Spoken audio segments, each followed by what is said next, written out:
Donald Trump's regime is just picking up pace in sending out federal army to the states. This is happening right now, and Judge Karine Immergut is going through this process of asking the government, the federal government, what the justification is for the federal government to circumvent the court's order in a temporary restraining order in deploying the Oregon National Guard.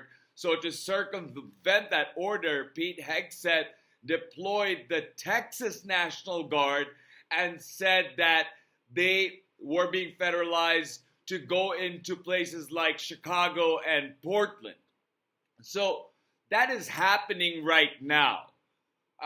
We are in October, and I wanted to talk about the October surprise yesterday, and I was thinking about it, and today we're seeing this ramp up and this development of Donald Trump's regime and Pete Hegseth militarizing other state National Guards to go into states where those the guards of those states have been stopped by federal court orders.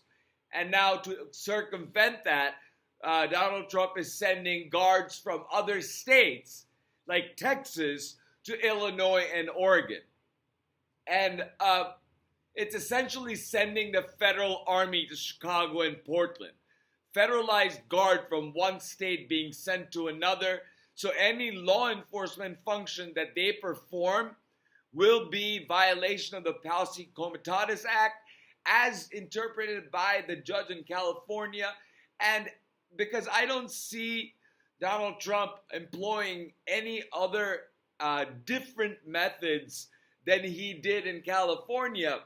And by federalizing a different state's troops to go into another state, you're actually strengthening the Posse Comitatus argument, because those National Guardsmen from Texas going into Oregon and going into Illinois is the same thing as the federal army going into Illinois and Oregon.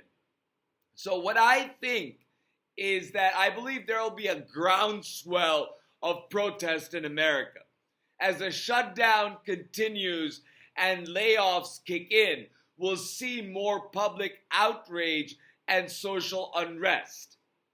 The No Kings protest of October 18th will give Donald a chance to try out his Antifa memorandum, where he says effectively that anybody who is anti-fascist is a potential domestic terrorist, and they're going to find organizations and conspiracies where none exist, because Antifa is an ideology and not a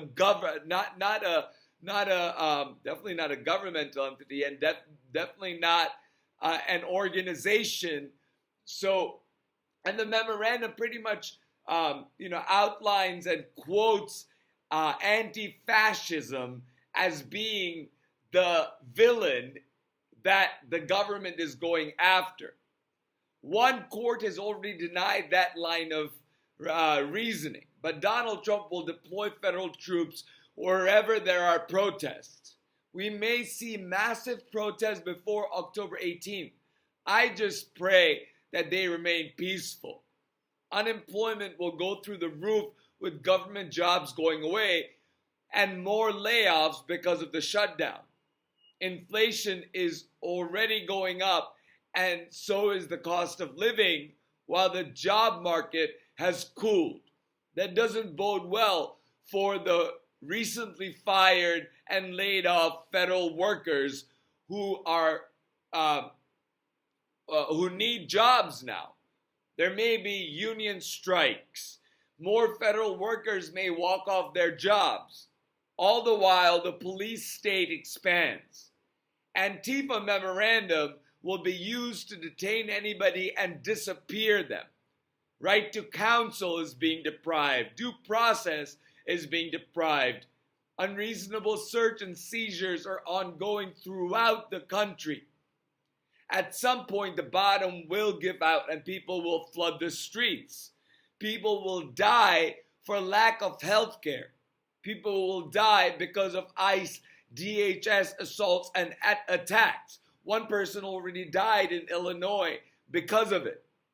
People will be injured in these clashes if they happen. Remember, there are agitators in these crowds who are calling themselves MAGA auxiliaries. That Donald Trump's regime may even say, yeah, they are part of our group. They will provoke violence. Don't take the bait. Remember to charge your phones, take drinking water, take extra water for tear gas and other chemical agents being sprayed by DHS and ICE. Go with friends if you're going out to protest. Don't provoke DHS or ICE.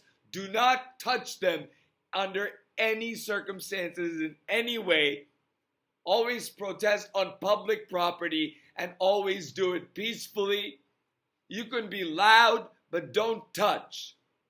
If the DHS ICE agents still assault you like they're doing now, call the local police, record everything that they're doing. If you are being arrested, that's why I say I always go with people who can record what's happening and who can get lawyers for you so you can be bailed out as soon as possible.